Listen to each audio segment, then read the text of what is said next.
can create his own image. According to Nelson Mandela, education is the most powerful weapon which you can use to change the world. Education would not be possible without the help of the teachers. That's why they deserve to be thanked and to be cherished. One of the greatest teachers that we know is Maam Maribel N. What is your first impression to Ma'am Edillo? Our first impression to Ma'am Edillo is she is kind of strict, jolly sometimes, and friendly. Speechless.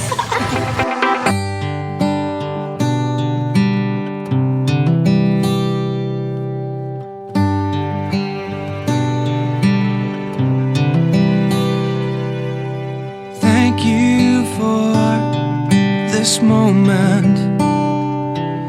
I've gotta say how beautiful you are. Of all the hopes and dreams I could have prayed for. As to her dedication, she had contributed a big part of the Asuncion National High School achievement. The school has been a Grand Slam winner for the campus journalism, having her as a coach or a coordinator. In the other half, she also never fails to bring her family into success. Her daughter is a graduate of Bachelor of Science Secondary Education. And if I lived 1,000 years, you know, I never could explain the way I lost my heart to you that day. But if destiny decided I should look the other way. In her first day in class with Maam Maribel, some of her classmates were nervous. Some are comfortable with her. We heard a lot of feedback about her, but it is different on what we experience with her. We often call her as our talking dictionary. When I'm looking in your eyes. Personally, I would like to thank her for the inspiration she has given me. And she was the teacher, English teacher of my brother, my sister, and me, myself. And hopefully, she will be still the English teacher of my brother. She has taught a lot of things to us, most especially to the Quezonians in my batch. We really miss her and we are really grateful. Mama Edillo, I love you. She used to read books before going home. She will be in home almost 5 p.m., just like normal people in the community. Maam Maribel rides in a motorcycle going back home. I should look the other way. Then the world would never know the greatest story ever told. And did I tell you that I love you? Just how much I really need you. Did I tell you that I love you tonight?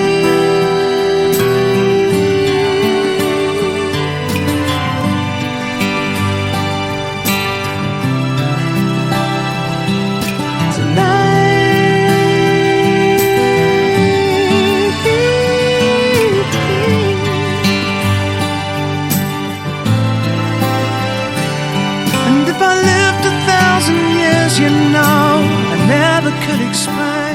Doing normal household chores is one of Maam Maribel bonding with her family, and they eat together.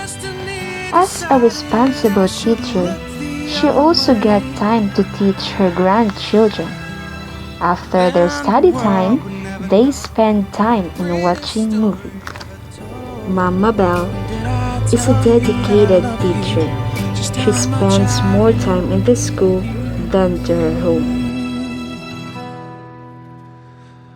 Did I tell you that I love you? You know, I always love sharing many things about being a teacher. From the very start when I was elementary, My aunt was my idol. She was an elementary teacher and I love looking at her from head to foot. And whenever she went to school, I used to look at myself in the mirror, wearing her high heels, using her bag, and wearing lipstick, as if presuming that I am a teacher, and I love looking at myself with all those things. So she really became my idol. But to tell you the truth, teaching profession was a second priority. My first priority was actually to become a lawyer. But because of financial constraint, I am the second from the eldest. And we are 11 in the family, imagine that. I can see how difficult my father working very hard for us, earning a living with the rest of my cousins, with us. So it's more than a very big family to take good care of my parents. To be taken care of my parents. And so I decided to take up education. And it took nights for me to decide because I really love to become a lawyer. But I have no other alternative except to have my second choice. But honestly speaking, I never regret because 2 years from now, I'll be retiring from the teaching profession. And I learned many things from being a teacher. And I am proud of being a teacher. Because I consider my profession, in fact, teaching profession is not actually a profession. It's actually a mission. It's more of a job. It's not more on earning something, but it is more on sacrifices. Because you have to bring all your works at home. Unlike when you are in the office, after office hours, you leave everything in the office. And you go home with your bag and your lipstick. But for us, we have to bring, if necessary, all those paperworks. And we have to sleep overnight. We will be burning our eyebrows just to be successful at our job. And our consolation of being a teacher, if I am to share it with you, with young people, is that when we retire from the service, I know we will remain in the hearts and in the minds of our students. We will be there in their hearts, especially if they will see us sacrificing for them.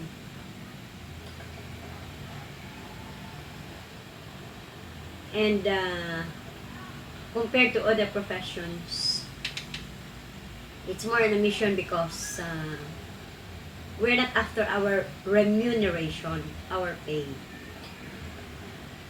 We are molding a life.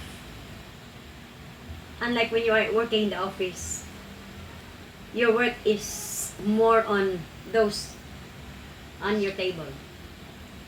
Papers, pens. But when you are a teacher, it's not more on paperworks, it's more on the life of an individual, which you are supposed to mold. So it's very delicate. It's not easy to be molding a life, especially the young people. And I am very sure when I retire, even when I'll be old, my students will still remember me. I'm very sure of that. Good teachers like you aren't always the ones who have fancy degrees and qualifications, They are the ones who have a big heart and a burning desire to make the world a better place. One kid at a time. Thank you.